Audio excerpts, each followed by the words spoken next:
Hi, I'm Del Bigtree, executive producer of An Inconvenient Study and founder and CEO of Informed Consent Action Network. I Can. What you're about to see is one of the most important stories I've ever told. It's the story of a top infectious disease expert, a study that might have never seen the light of day, and shocking data that could change everything we think we know about childhood health. When the credits roll, I'll be back to share how you can help us deliver an inconvenient study to every corner of the globe. Thank you for being here. And now, I hope you enjoy the film.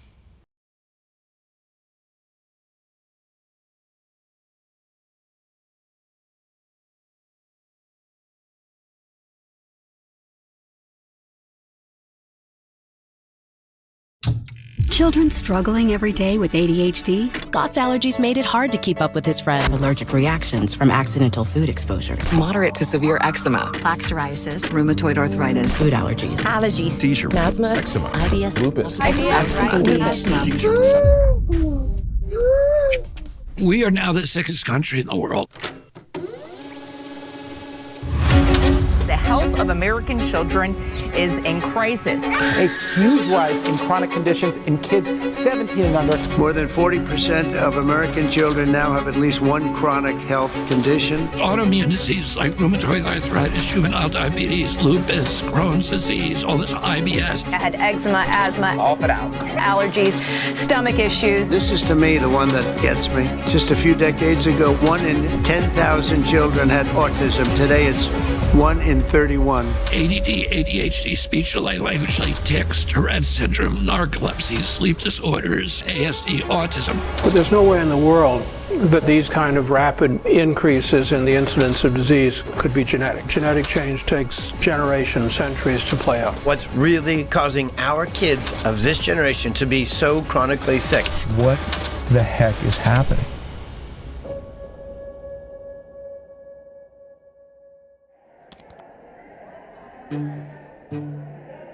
America is the sickest nation in the industrialized world. It is now believed that over 54% of our kids have a chronic disease, either a neurological disorder or an autoimmune disease. That's up from only 12.8% back in the 1980s. In roughly 40 years, we have seen the greatest decline in human health ever recorded. What if I told you there is a study that could shed light on this chronic disease epidemic, but no major medical institution seemed willing to do it? What if I told you there was one scientist brave enough to conduct this study? How you doing, Mark? Good to see you. Yeah, nice to see you. Absolutely. Good. What if I told you that when the study was finished, that scientist was too afraid to publish it? What would you do? Maybe you would do what I did. I got hidden cameras and recording equipment, and I went to ask him why. Thank you. You're very welcome. Cool. Have you all dined with us before? I want to show you a video. Okay. Curious of what's your reaction to this. Okay. Just hit play here. Yeah.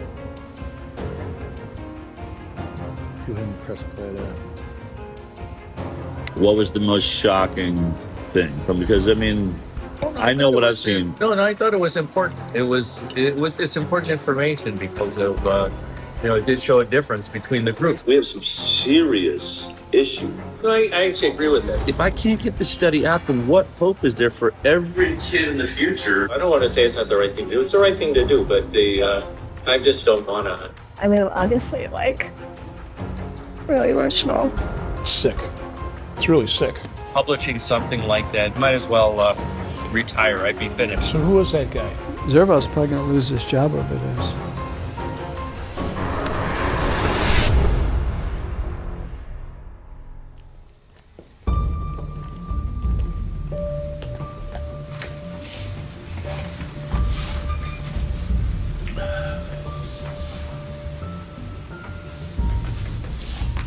You know, I'm thinking before we get into the hidden cameras and the study and Dr. Zervos and all that, why don't we just take it all the way back to how this actually started?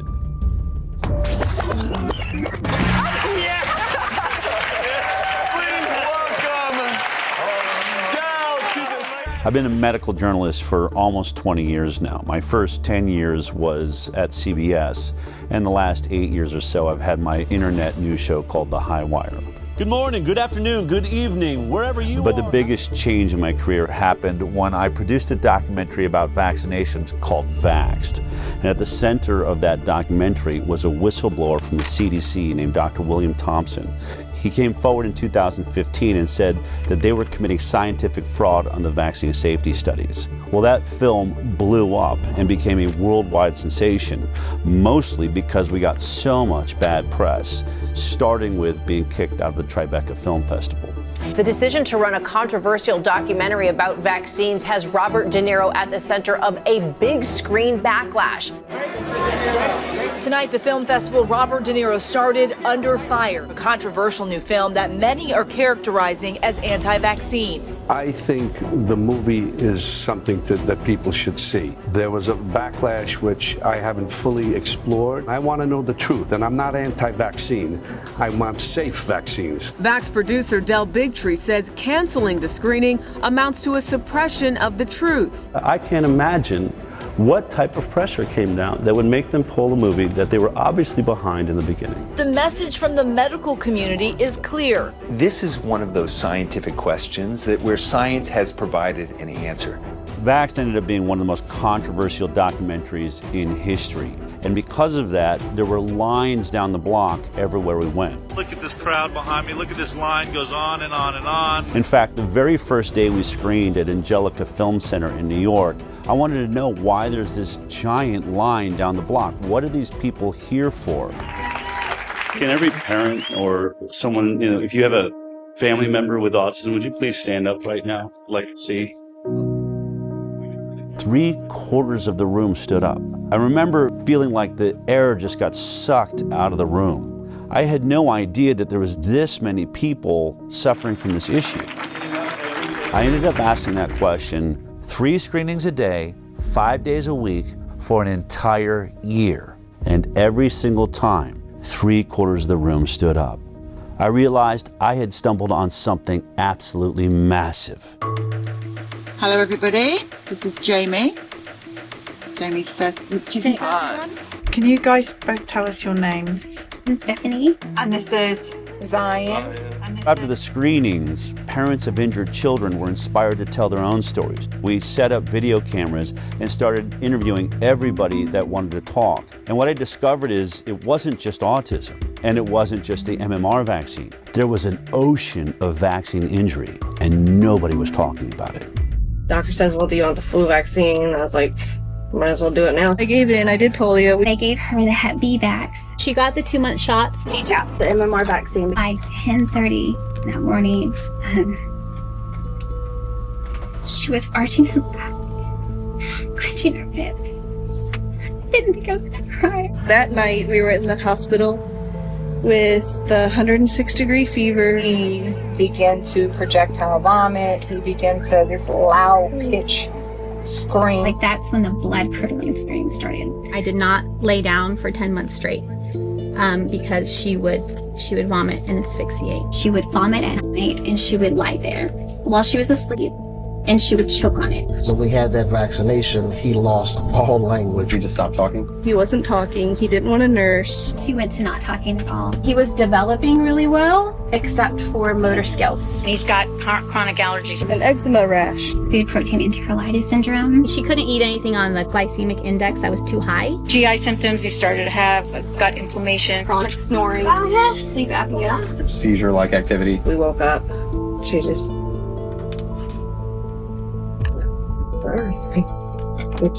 She died in your arms. Yeah. I continued to vaccinate her and make her worse and make her sicker. The guilt and it's so overwhelming. They killed my daughter.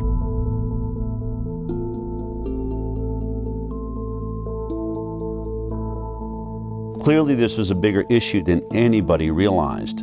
But there was one particular interview that we did that really changed my perspective forever. Colton was a 13-year-old healthy, strong boy. He loved anything that has to do with an adrenaline rush. Motocross was his passion. The doctor says, hey, he's the age that you should get the HPV vaccine. I said, okay. So he was administered the vaccine. And then this is the last day he got to ride that big boy bike. And that day he came home, he was starting to feel nauseous, really sore neck. He still didn't want to get out of bed. I just thought, man, you're just really weak and exhausted. And that evening, when he sat up to take a drink of water, he just flopped back and his head just hit the pillow, and I went, Colton, are you going paralyzed? They immediately took him down to Primary Children's Hospital in Salt Lake. Original diagnosis was transverse myelitis. When the doctor came out and asked me, has he been sick? I said, no, he hasn't been sick. He had the HPV vaccine on February 1st, and they went, oh. Well, we'll be reporting that to VARS. It does suck, like, not being able to play sports anymore. Now I have to sit on the sideline, just watch everybody. You gotta do your research, like, you can't just trust a doctor anymore. Do your own ways to find out what's best for you.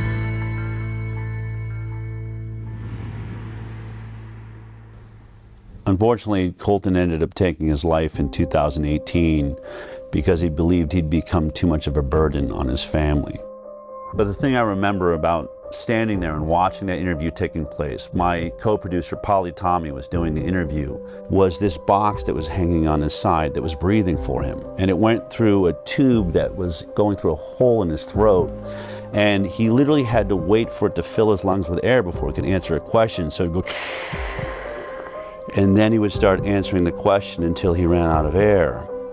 I thought about all of the people that accuse these so-called anti-vaxxers of bringing back polio or the iron lung. Once vaccination rates fall, you're going to have a lot of people getting sick and a lot of children paralyzed for the rest of their life with polio.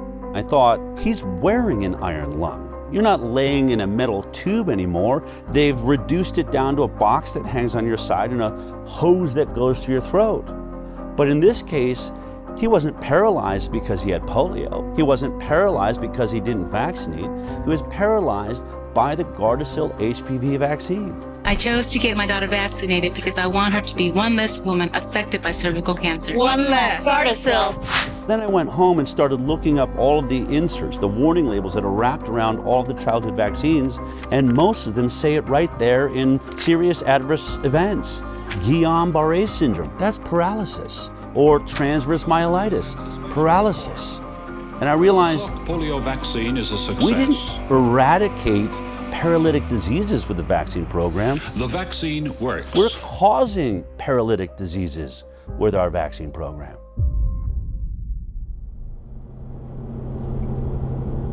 So as we traveled the country, some parents would come up and say, I'm about to have a baby. I'm definitely not going to get the MMR vaccine because your movie shows that that one's dangerous. But what about the other 16 vaccines that are given in 72 doses by the time my child's 18? And I'd say, I only have anecdotal evidence from the thousands of interviews I've done that not a single childhood vaccine is safe.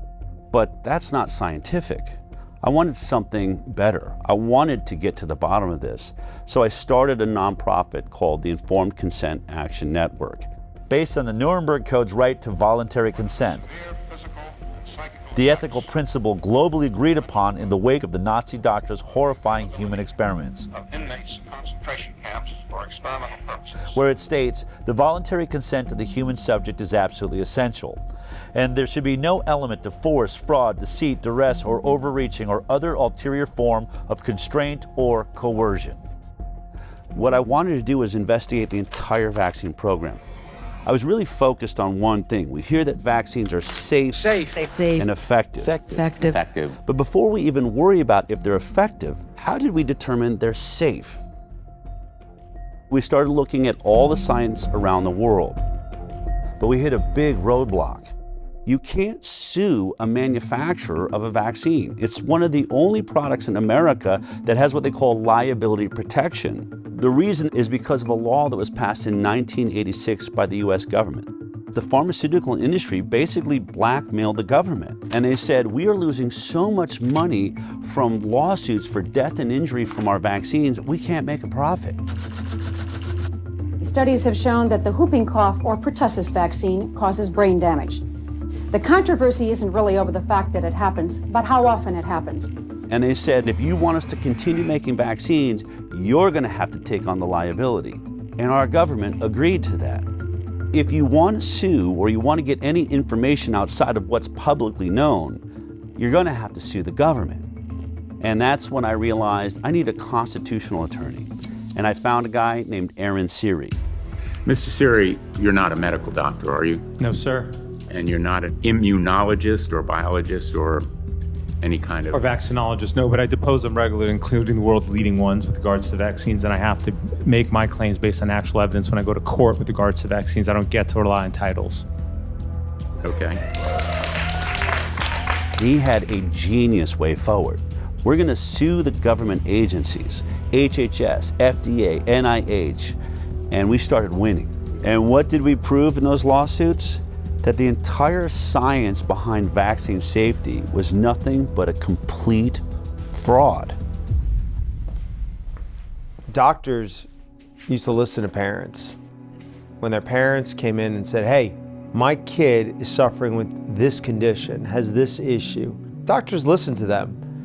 But when parents started coming in and saying, my kid went in and got a vaccine and then started having X issue, that's when doctors stopped listening. Hi, how you doing? We have triplets, 2 boys and a girl, Richie, Robbie, and Claire. Every day in our life was a party.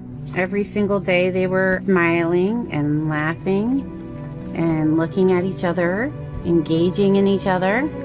On June 25th, 2007, we brought them in for the pneumococcal shot. My daughter still has the mark on her leg from the shot. She was the first one to get it, and she screamed and never really stopped screaming after that. But we continued. We didn't know. We did the boys as well. By noon, Claire shut completely off. It was as if she was blind and deaf, and all she did at that moment was stare at the ceiling fan. So that was at noon. We had the shot at 10 a.m. 2 o'clock, we watched Richie shut off. They lost all their reflexes. I'm an educational audiologist. I actually did the test for the stapedial reflex, which is a little muscle in the middle ear, just to see if a muscle they can't control was still working, and it didn't. The stapedial reflex dampens sound, so your ears don't hurt from a really loud sound, and both of them had no stapedial reflex. They stopped blinking, stopped yawning, stopped coughing, stopped sneezing. The worst is when we saw the final one shut down. We were told it was genetic, and then we were told by geneticists that there's no possible way 3 children would shut off on the same day. So we had severe autism spectrum disorder for all 3 kids entering kindergarten. We have spent hundreds of thousands of dollars trying to recover them. The only person that we got back is Robbie, the one that was last to shut off. Richie can only say single, maybe 2 words together. Claire is still completely nonverbal, not potty trained, and Robbie is approaching grade level, but severe OCD. Want me to tell you what a day in our life is?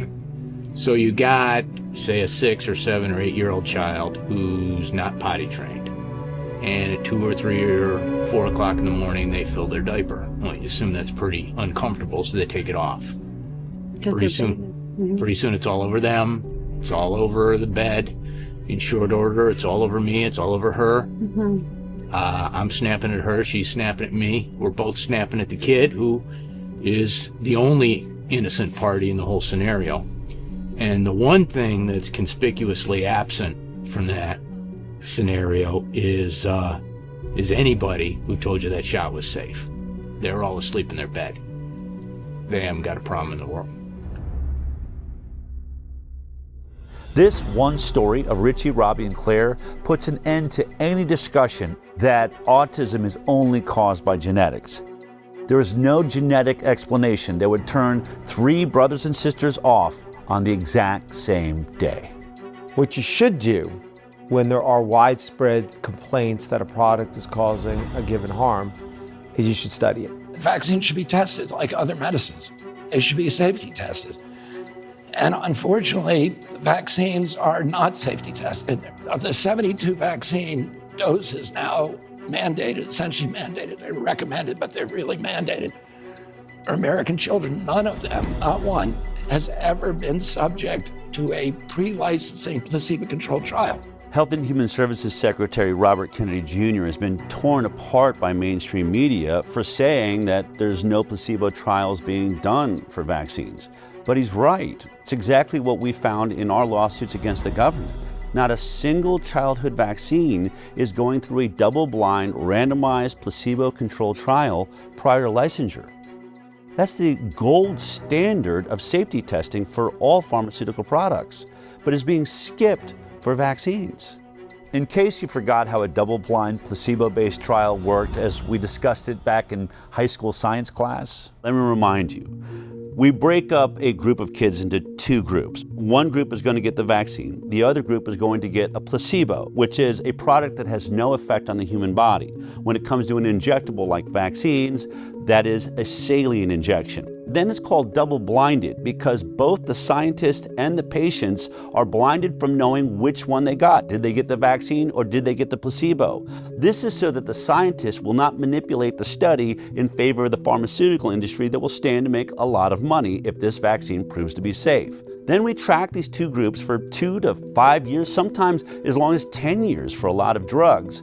And at the end of that study, we unblind both the patient and the scientist. So we look at both groups, the vaccinated and the placebo group, and we compare their health outcomes.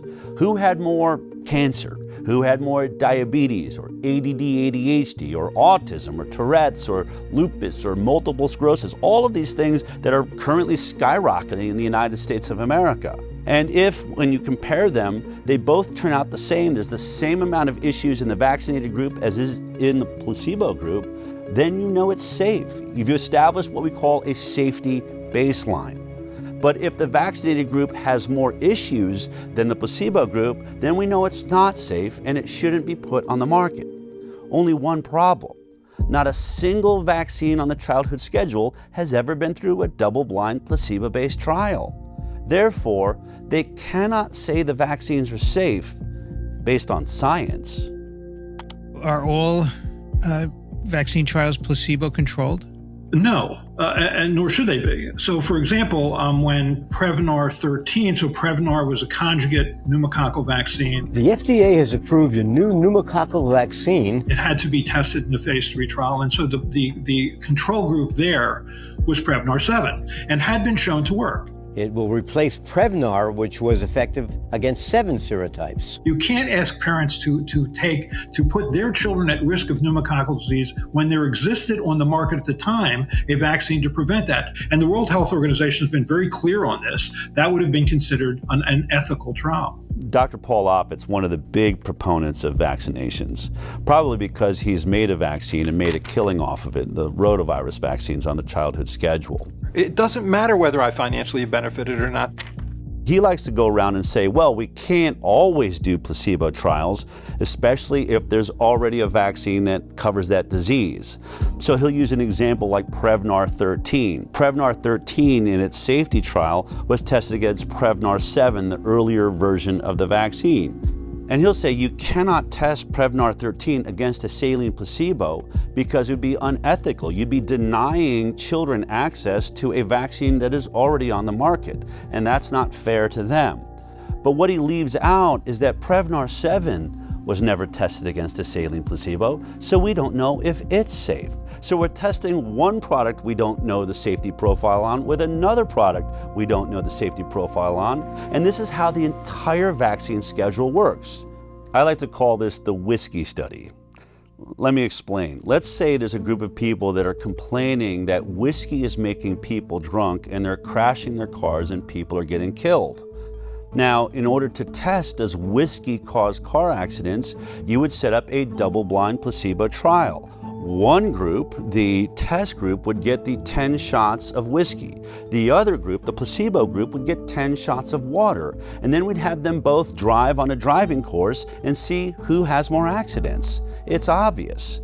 But in this case, the whiskey company is the one doing the study. And what they say is, oh, we're going to do a placebo-based trial, but our placebo-based trial is not going to be water, it'll be vodka, another product already on the market. And so 10 people get the whiskey shots and 10 people get the vodka shots, and they had them all drive, and guess what?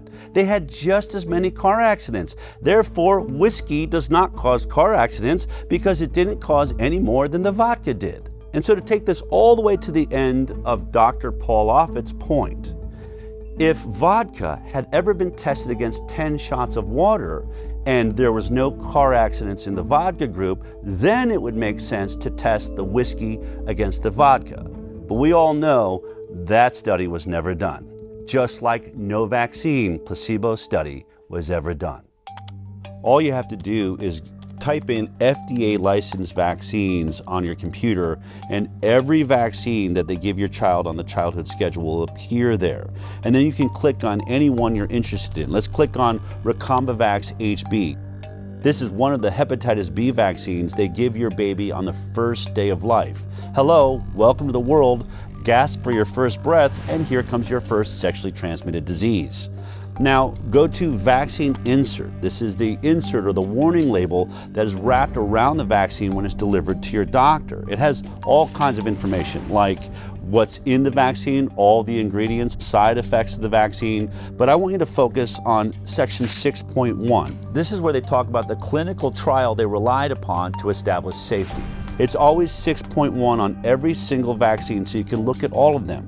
But in this one, you'll see that there was only 147 children in the entire trial. And they were only monitored for 5 days after each dose. 5 days. So think about it. Would you take any drug that was only monitored for safety for 5 days? If your child dies on day 6, it wasn't captured by this trial. They'll say, we didn't see any deaths. If a child had autism 2 years later, or other autoimmune diseases or neurological disorders, things that take years to develop, they'll say, we didn't see any in our trial. This is why every drug we take goes through a multi-year safety trial. Most of your issues are going to take years to develop, and if your study isn't that long, you'll never ever see them. We had an interesting opportunity to talk about this with Dr. Stanley Plotkin, who's considered to be the reigning godfather of our vaccine program. Dr. Stan Plotkin. Dr. Plotkin. Virtually every country in the world is affected by his vaccines. Like the rubella vaccine, the rotavirus vaccine, rabies. He trained just a generation of scientists, including myself, to think like he thinks.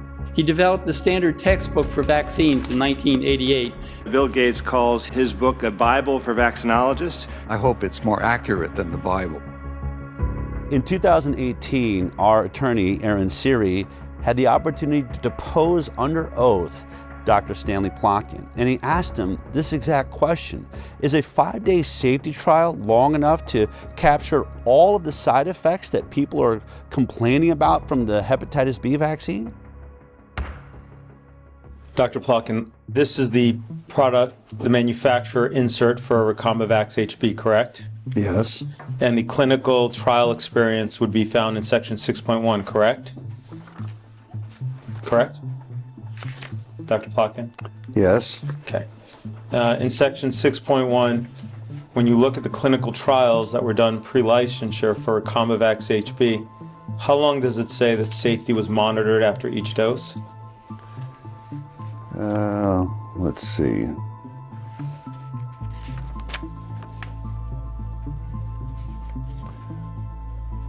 Uh, 5 days. Okay. Is 5 days long enough to detect an autoimmune issue that arises after 5 days? No. Is 5 days long enough to detect any neurological disorder that arose from the vaccine after 5 days? No. There is no control group, correct? It does not mention any control group, no. No. If you turn to section 6.2, under the nervous system disorders, it states that there have been reports of Guillain-Barré syndrome, correct? Yes. As well as multiple sclerosis, exacerbation of multiple sclerosis, myelitis, including transverse myelitis, seizure, febrile seizure, peripheral neuropathy, including Bell's palsy, muscle weakness, hypothesia and encephalitis, correct? Correct. Okay. Now, it before says at the top, before you go on, these reports are required to be included because they have been reported to the authorities as happening after vaccination. That is not proof that the vaccine caused those reactions. in order to establish whether it's causal between the vaccine and the condition, you need a randomized, placebo-controlled study. But Yes. that was not done for this hepatitis B vaccine before licensure, was it? No. Okay. Without a control group, if you're looking for a phenomenon occurring in the vaccine group, you cannot judge that phenomenon without having a control group.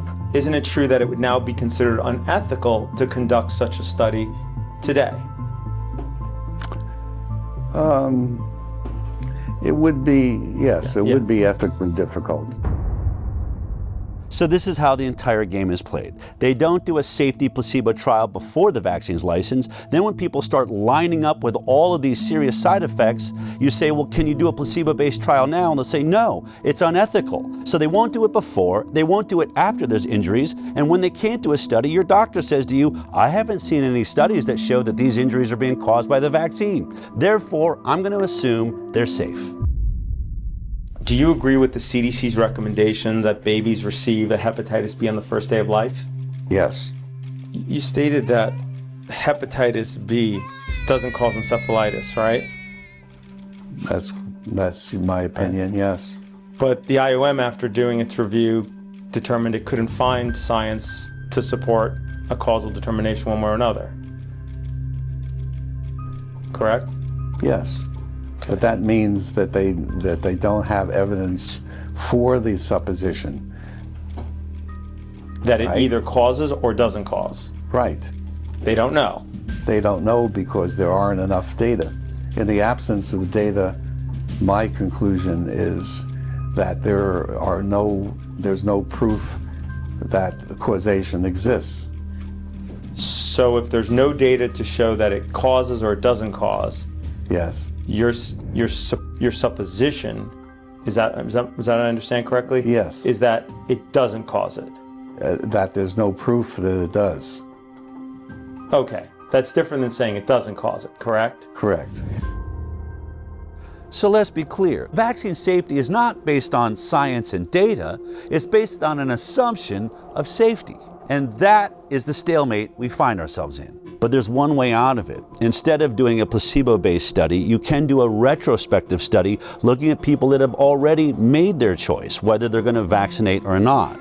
And then you just compare those groups, the ones that got the vaccines and the ones that decided not to vaccinate. We call that the vaccinated versus unvaccinated study.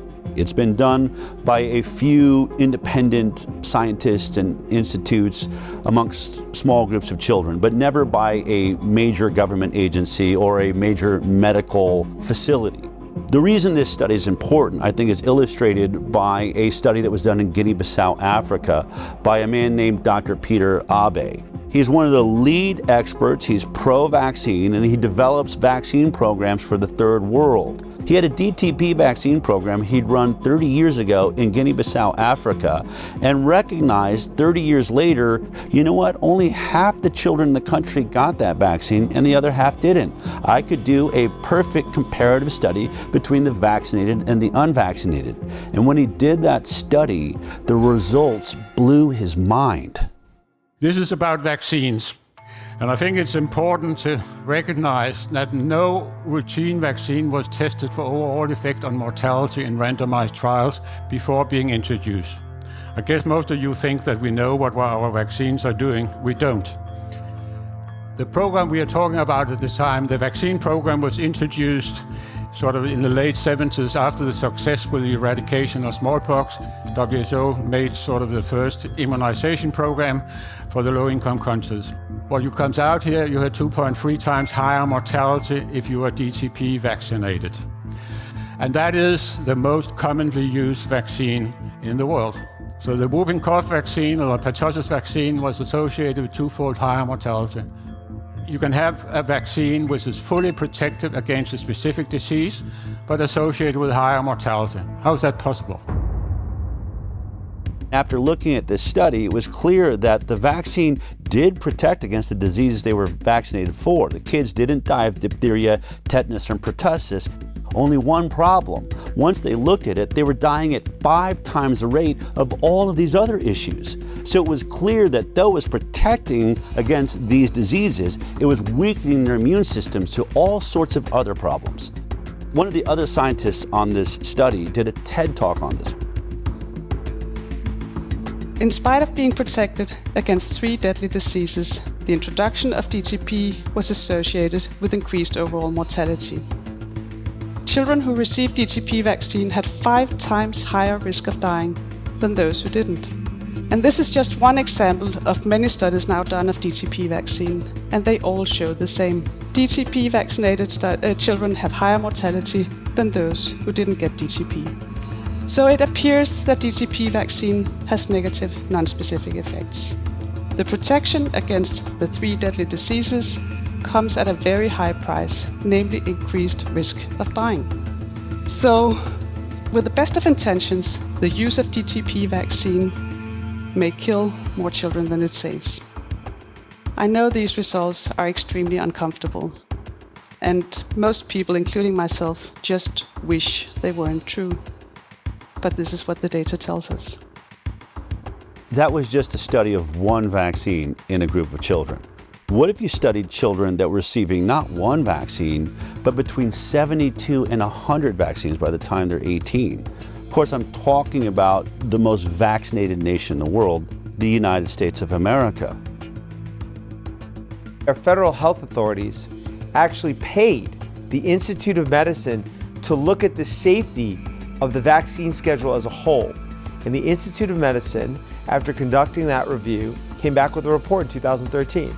The report said no studies have compared the differences in health outcomes between entirely unimmunized populations of children and fully immunized children. It's the CDC's responsibility to do those studies, and they've been ordered again and again and again to do them, and they have refused. But the Institute of Medicine has looked at the vaccine schedule and said in their 2011 report, there are over 150 injuries that are likely to be associated with vaccines that have never been studied.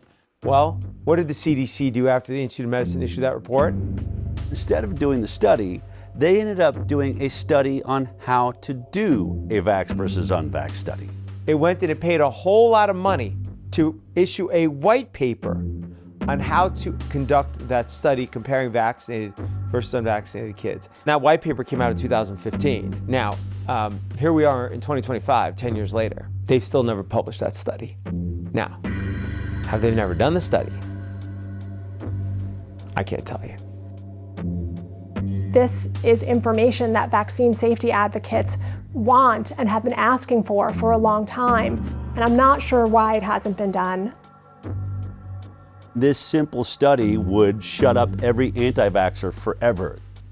I have to believe that they have done this study every way they possibly can, and they can't seem to figure out how to make it look like the vaccinated are healthier. But that's just my opinion, based on several other studies I've seen that did compare vaccinated to unvaccinated, but mainstream medicine says, well, the cohort was too small, or they poke holes in it saying it wasn't done by a major medical institution. So if we're ever going to get a vax versus unvaccinated study that people believe in, it's going to have to be done by highly credited scientists at a major medical institution who has a database big enough to do a thorough, robust investigation comparing the vaccinated to the unvaccinated. As fate would have it, Dell met the head of infectious disease at Henry Ford Health System, Marcus Servos.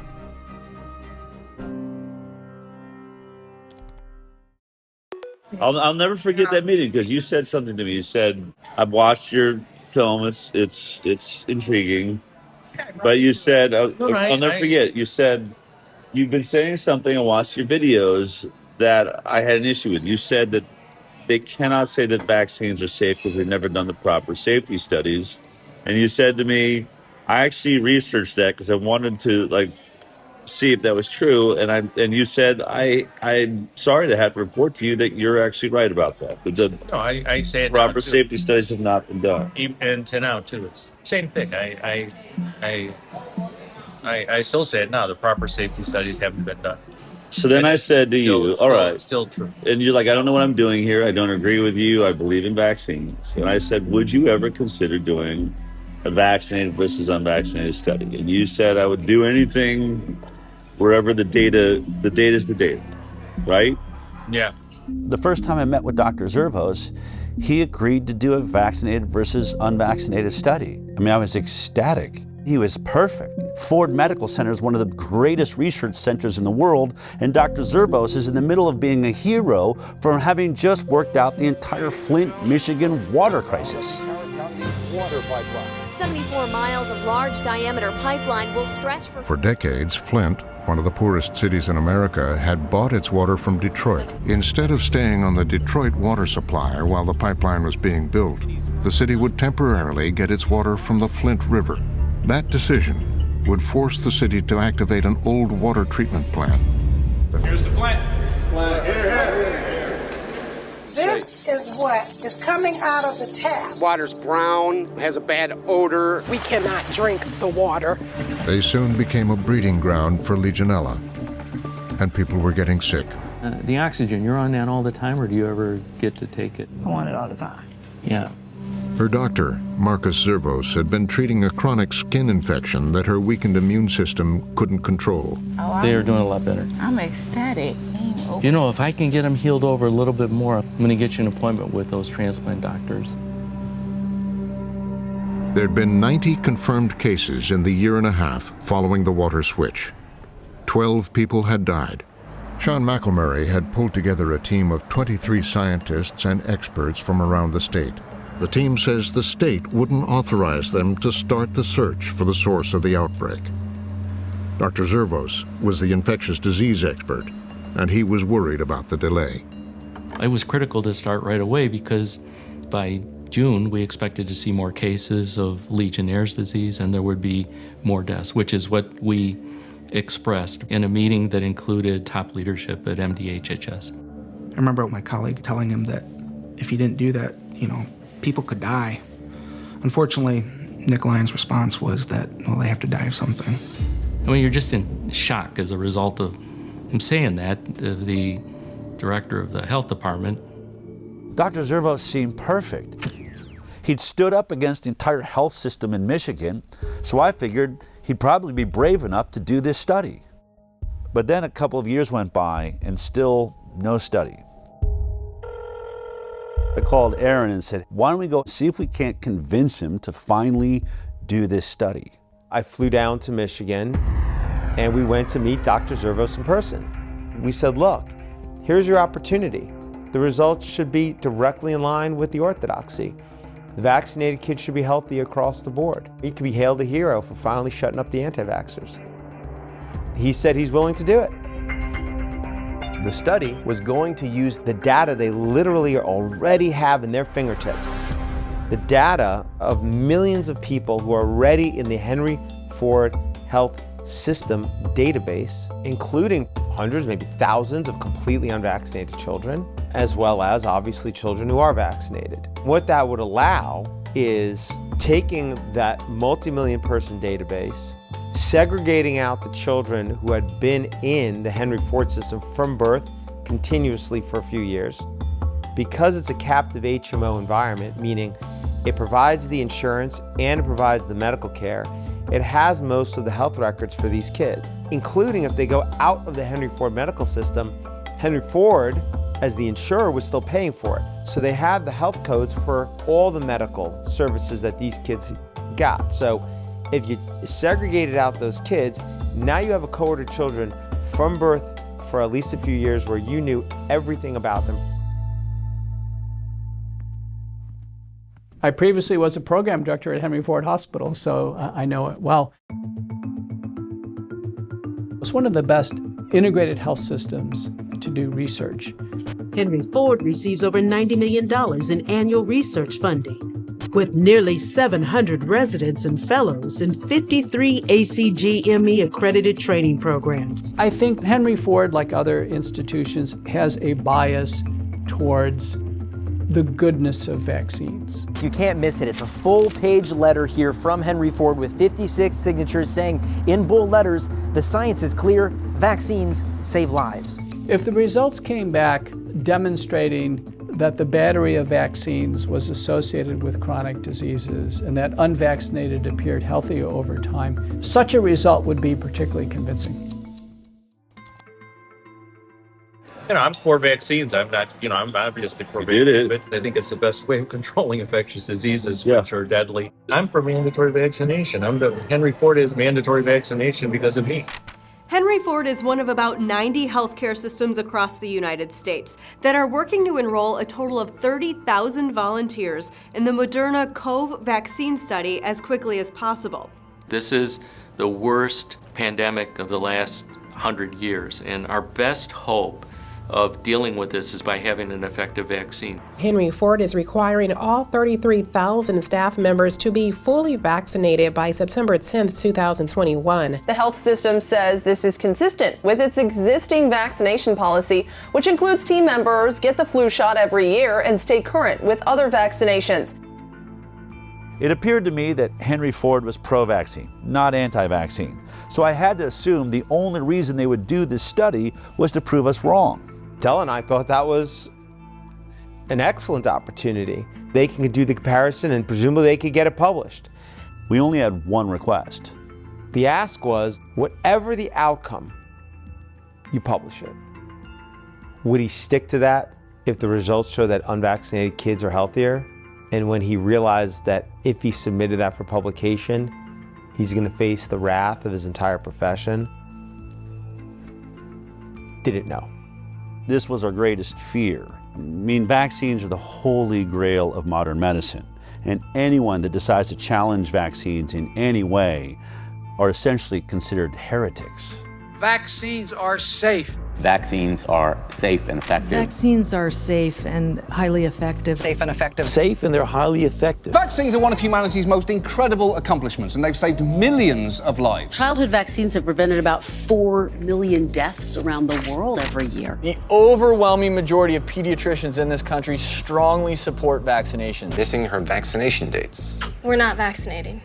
The schedule as it's currently recommended is well tested. We've studied them in so many millions of children. Billions of people. Decades of extensive peer-reviewed scientific studies. Centuries of science. The science is pretty settled. Settled for many years now. This idea that we're taking too many vaccines, there's really no science to back that up. The scientific community publishes paper after paper after paper. There is nothing to see. There's nothing to see. I will not stand here and let conspiracy theories distract from real solutions.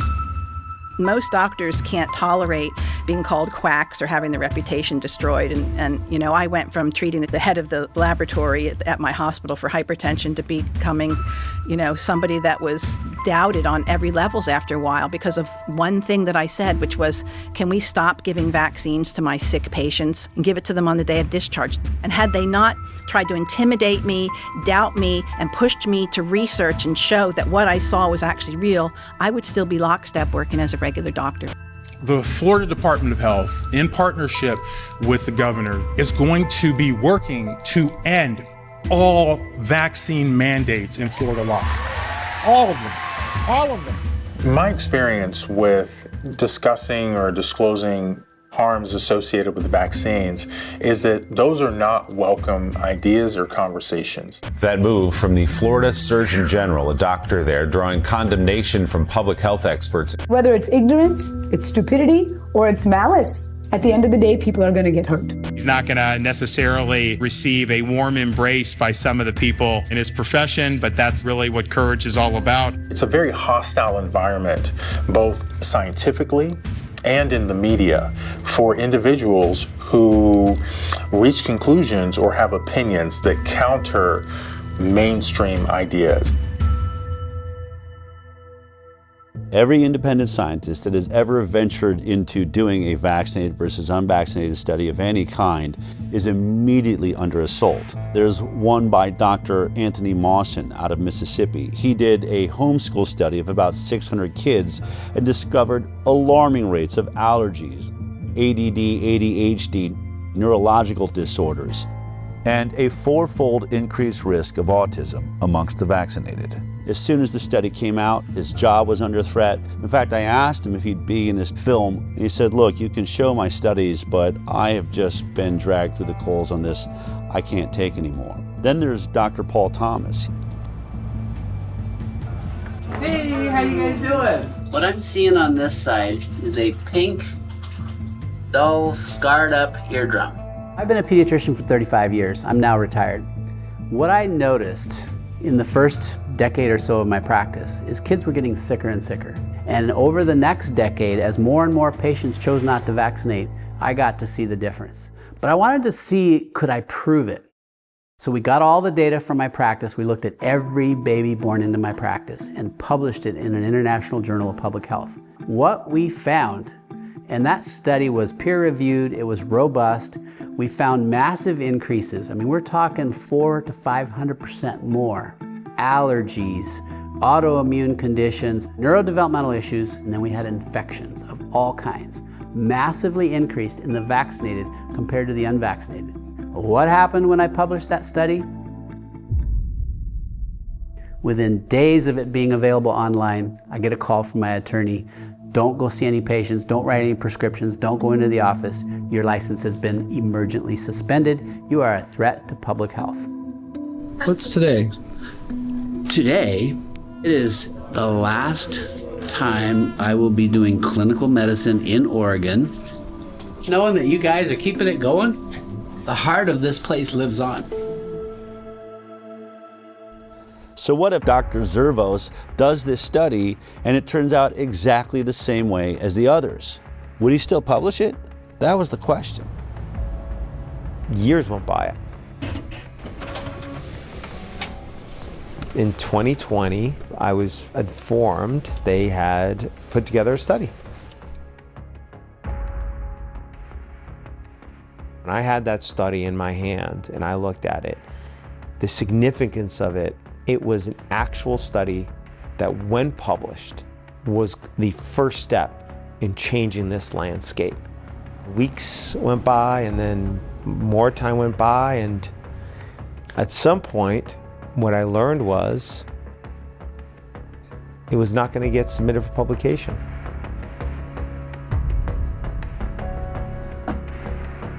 Aaron called me and said they finished the study. Only one problem. They're not going to publish it.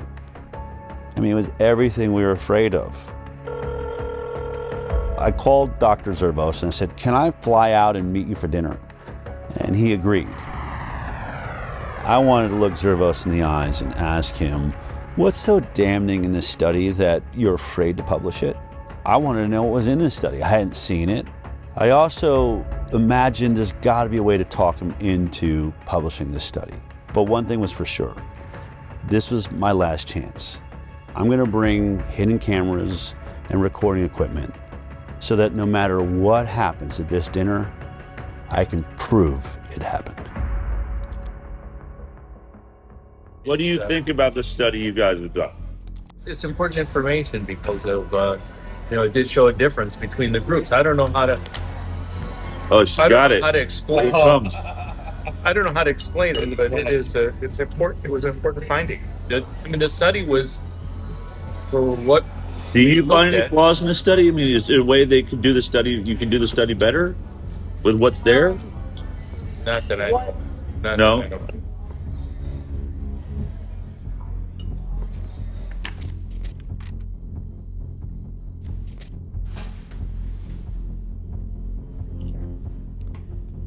Impact of childhood vaccination on short and long-term chronic health outcomes in children, a birth cohort study. This one is really robust. Let's say the results. Yeah, what were the results? The CDC put out a white paper on how you would look at vaccinated versus unvaccinated, and we followed it to a T. I agree with that. No. You agree with that? No, We 100% did. We looked at this every other way and sideways. I think this is a devastating commentary on our public health interventions, because if this is true, we are systematically making kids sick, and not just a little bit sick, very sick. Publishing something like that, I might as well retire. I'd be finished. I mean, I'm just curious.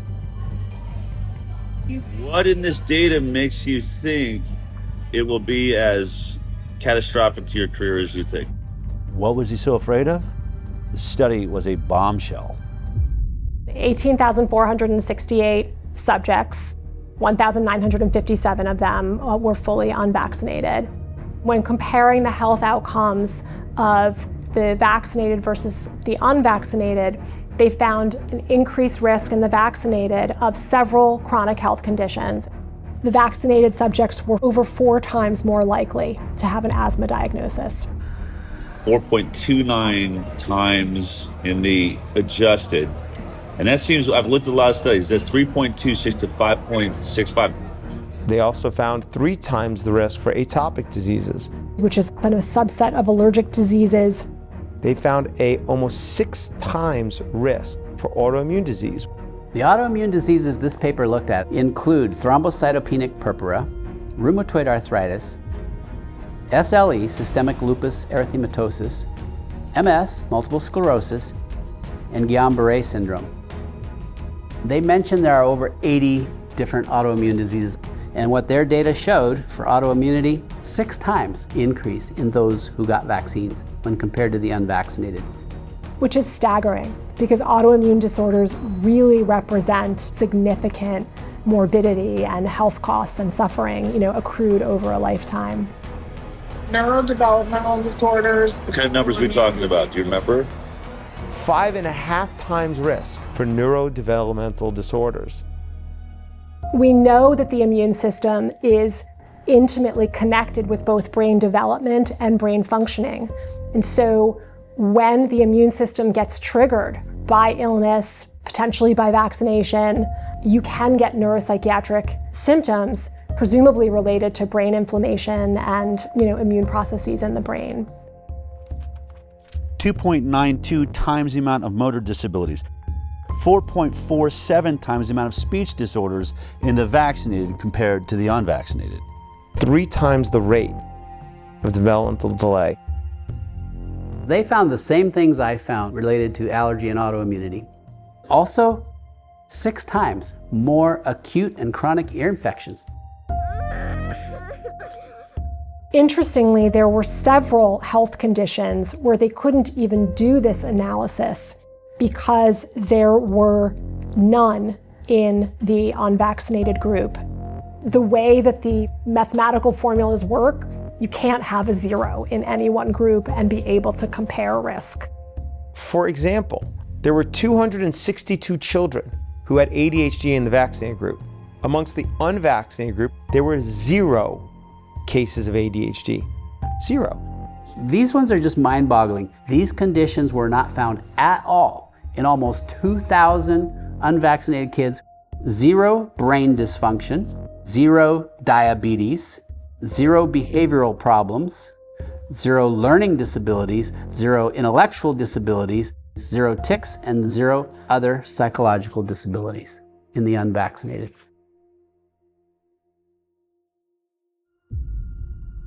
I'm going to read the conclusion here. Despite this, and in contrast to our expectations, again, the author's expectations was they'd conduct the study and probably find vaccinated people a whole lot healthier than the unvaccinated, right?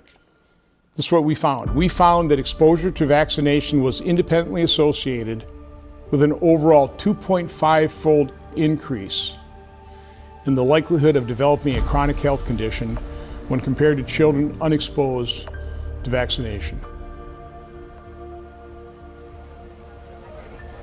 Any vaccine, even just one, compared to none, had 2.5 times more likely to have a chronic health condition.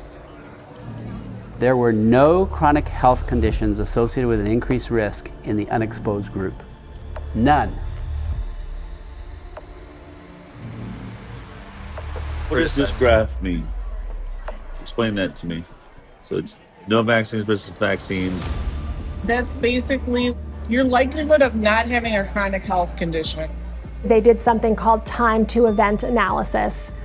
At 10 years, the likelihood of being free from a chronic illness was only 43% in the vaccinated group versus 83% in the unvaccinated group. It's a big difference.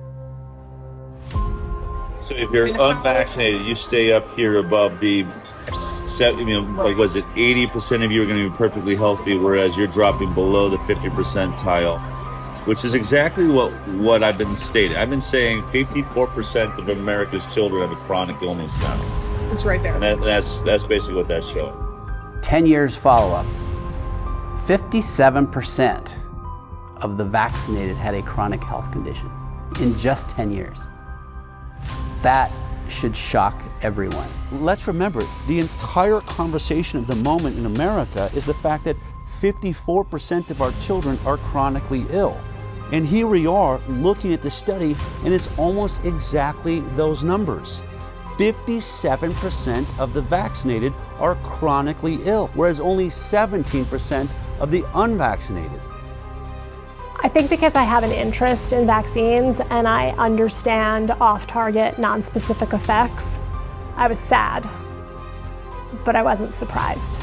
I can tell you that these data are consistent with my greatest concerns regarding the childhood vaccination schedule. That despite the good intentions of the field of vaccinology, that is backfiring on us. In virtually every single chronic health category, the vaccinated are doing far worse. But there is one issue. It's the one that I have been talking about for years and puts me into the middle of this entire investigation, and that is autism. And in this study, it appears that there was no statistical significance with the vaccine-autism connection. And I wanted to know why. Yet autism is neutral. Does that mean we're wrong about autism, Mark? No. No? No. It's there are a lot of variables involved, and it's hard to control for.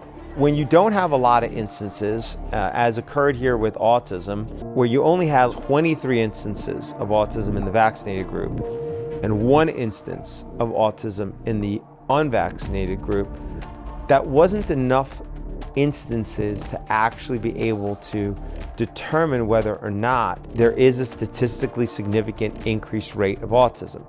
So even though the study shows all sorts of neurodevelopmental disorders, when it comes to autism, there weren't enough children diagnosed with autism in this group to answer that question. That is why studies like this need to be replicated at even larger scales. The fact is there's a signal, and the signal is unvaccinated kids healthy. That should be a very important positive study. Yes. The converse of this is kids that are vaccinated, it doesn't look so good, particularly for the neuropsychiatric disorders. Looking at the measure of association, I'm an epidemiologist, I live in this, neutral is 1. Neutral means no association is 1. If it's 2, it means there's a 2-fold risk. When we're doing non-randomized data, especially from corporate data stores, what have you, we have a higher threshold. And a good threshold to remember is 4. If there's a 4-fold increased risk in a data set, if we were to go do this somewhere else, almost certainly we would find an association when this is telling us that the risk relationship is greater than 4. I was sitting at that dinner reading this study for the first time and thinking, oh my God, the world needs to see this study. But the more I pressed Dr. Zervos to publish it, the more excuses he had. I think it's a good study, but it does have limitations to it. The argument against it is going to be that it's same thing. Retrospective, it's not a controlled group. There's no control group. There's other factors involved. It's a heterogeneous group of conditions. The perfect example was hydroxychloroquine. Did I happen to mention that not only was Dr. Zervos at the center of the Flint, Michigan water crisis, he was also at the center of the hydroxychloroquine study that was done by Ford and showed a 50% reduction in death for those that received hydroxychloroquine. And for that, he got attacked by Tony Fauci and virtually everybody in mainstream media and the medical world. The Henry Ford Hospital study that was published was a non-controlled retrospective cohort study. So that study is a flawed study. In the PR at Henry Ford, they put a gag order on me. I couldn't talk about anything. And they said to me, Mark, so what? So you go on CNN. Which they would be happy. They'd be thrilled to have you on CNN, and and you say what you feel. But they're just going to twist what you say anyway and make you look bad anyway. So what good is it? So I should still be able to defend myself and and say what the inaccuracies are. So I'm thinking to myself, maybe the Henry Ford PR was right, is that it's just going to get twisted around anyway, make you look bad, and you get fired. So what good does it do? So what's going to happen with this one is the same thing, is that somebody's going to come back and they're going to say, the study is flawed, as opposed to looking at it in the way that it should be looked at. How about looking at this as important scientific information that can inform how the proper study should be done? It won't be taken like that. And then I can say, why? Because there's a political agenda to it. I get it has its issues. Any retrospective study is always going to have the same problems, right? So you always have the same attacks upon it. There are limitations to retrospective studies. That's the reason why we like to do randomized clinical trials when we can, because they don't have the same limitations. The major one that you have to worry about with retrospective studies is things that are different between the groups that you're comparing that you're unable to account for. If you want a flawless study, do a placebo-controlled trial. Any retrospective study is going to have flaws in it. But in this study, they made a point to address many of the flaws that they found themselves.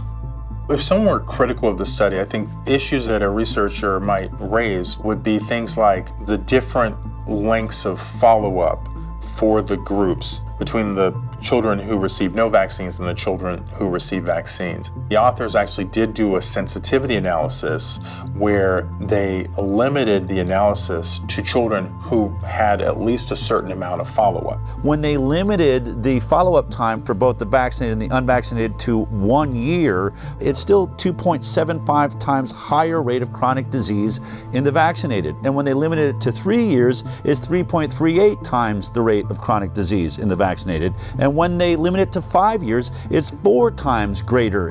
So no matter what they did to limit the follow-up time, the results of the study didn't change. The results indicate that the different follow-up period really did not have a substantial effect on the research question that they were probing.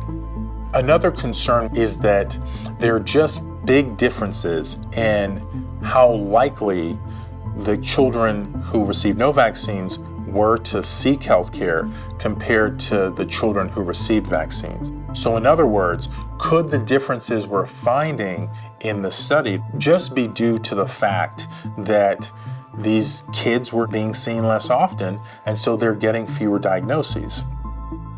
To try and address this, they limited the population of children who didn't receive any vaccines to children who at least had some number of medical visits.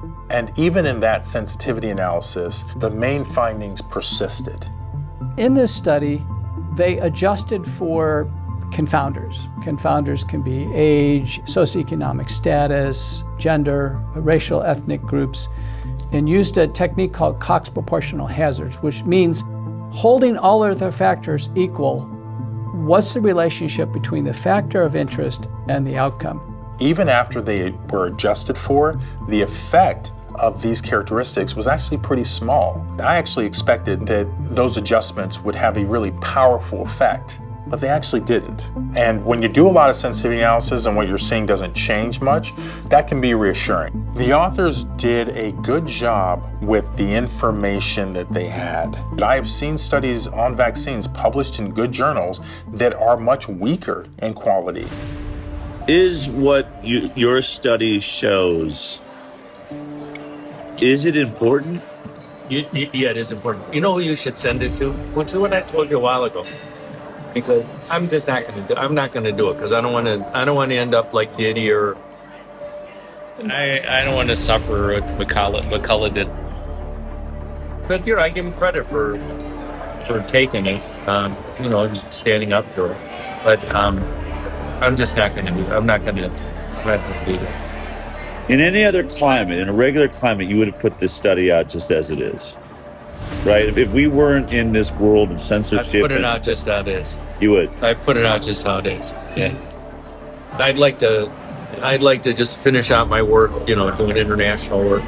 Part of my reluctance to do anything is that nothing is going to come out of it other than me losing my job, which I'd rather not see happen. I'm open to it. We're here because I fully respect you, and I recognize the danger of. I said to you, if you do this study, I'm going to repeat it because I remember. I said, if you do the study, you're going to come under fire. You said, I don't care about that. I'm all about the data, and I'm about to retire anyway. That's literally what you said.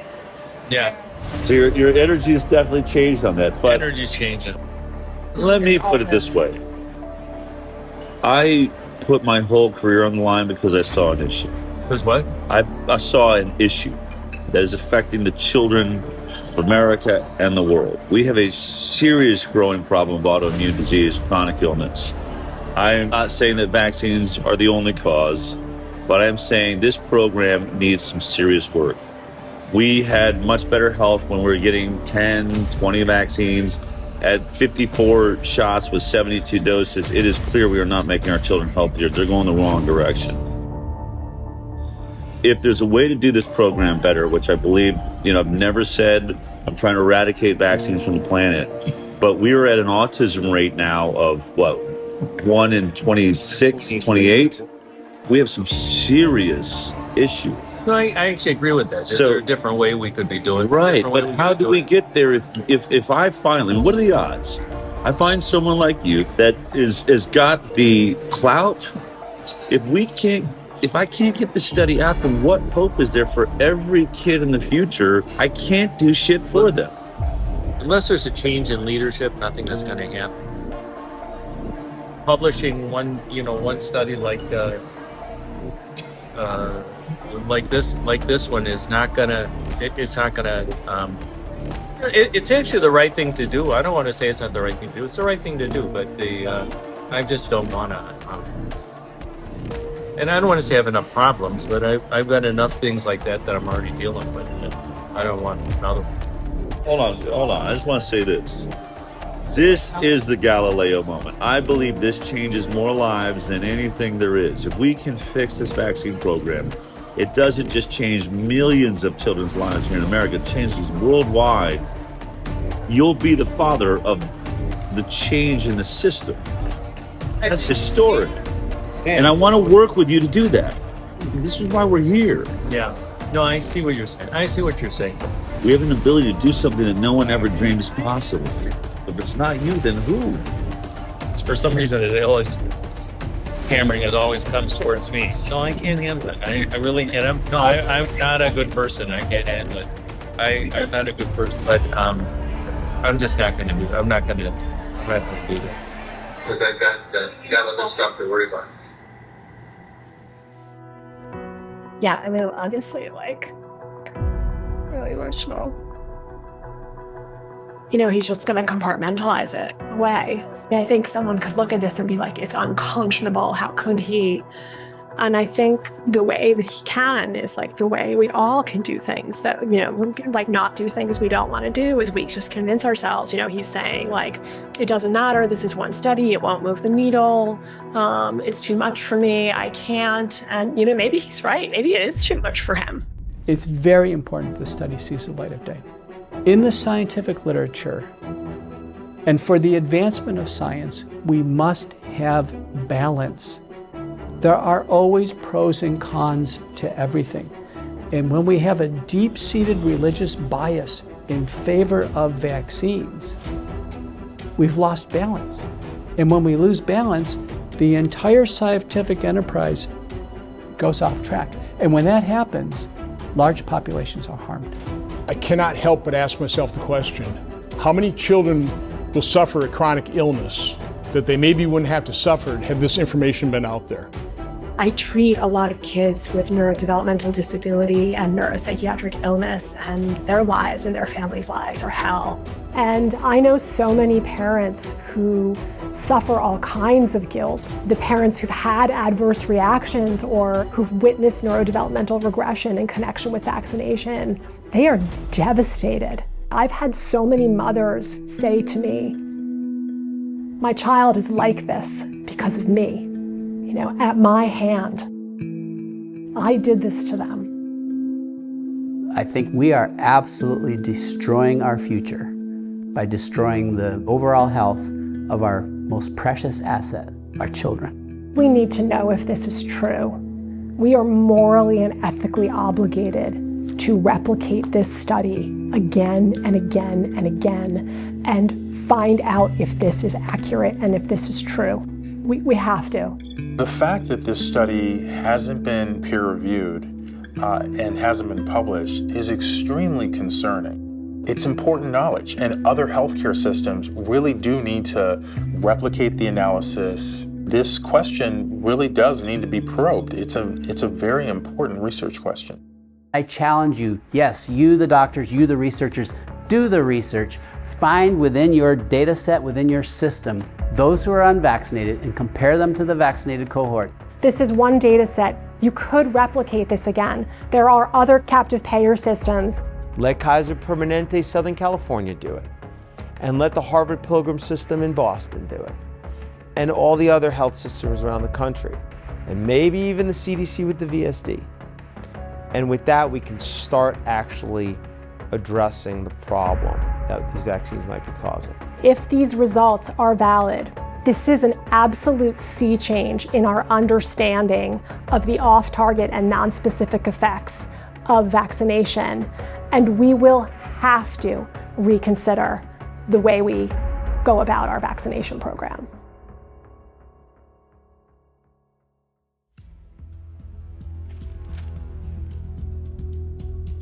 This is a cease and desist letter we received from the attorneys for Henry Ford Health. This letter leads me to believe that they really don't want us to release this film. In the letter, Henry Ford accuses us of defamation for saying that the unpublished study wasn't submitted for publication due to the results of the study. They assert that the reason the study was never submitted for publication was, quote, due to significant and serious flaws in its data and methodology, and because it did not come close to meeting the rigorous scientific standards Henry Ford Health and its researchers demand. But we just heard from Dr. Marcus Zervos, the lead author on this unpublished study and a world-leading expert on infectious disease at Henry Ford. He told me he believed the study was a good study and he would publish it just as it is. Only one problem. If he does publish it, he believes it would be the end of his career. He'd be finished. Not my words, but his. Now, even if Dr. Zervos stands by his study, does that mean it's a perfect study? Of course not. Can we say that the Henry Ford study proves that vaccines are causing the chronic disease epidemic? No, we cannot. A retrospective study does not prove causation. What we can say is that we believe it is showing a signal, a red flag waved in the air by the scientific method. Houston, there may be a real problem here. Now, this concern is heightened by the fact that this unpublished study does not stand alone. It's not an anomaly. It now stands with several other studies that have all shown similar signals. So there will certainly be attacks on the limitations of this study, which can be found in most retrospective studies, and we acknowledge those limitations. But the only way to really refute it is to do your own vaccinated versus unvaccinated study and prove us wrong. That's what I believe Dr. Zervos attempted to do and failed. But as parents watching this film right now, you have to ask yourself a very important question. Why hasn't a single health agency or major medical institution in the world been able to produce one single vaccinated versus completely unvaccinated study that shows that the vaccinated children are healthier? Wasn't that the entire purpose of the vaccine program? to make our children healthier? And although this may be an inconvenient study for anyone who said that the vaccine program was safe, there is a bright side. In every one of these studies so far, there is a group of children who are thriving, who aren't suffering from many of the ailments that plague America's children, who have barely any cases of neurodevelopmental disorders or autoimmune disease. They are living in a world that is flourishing with health because their parents went in a different direction. You now have even more data. You've been informed. What are you going to do about it? That choice is yours.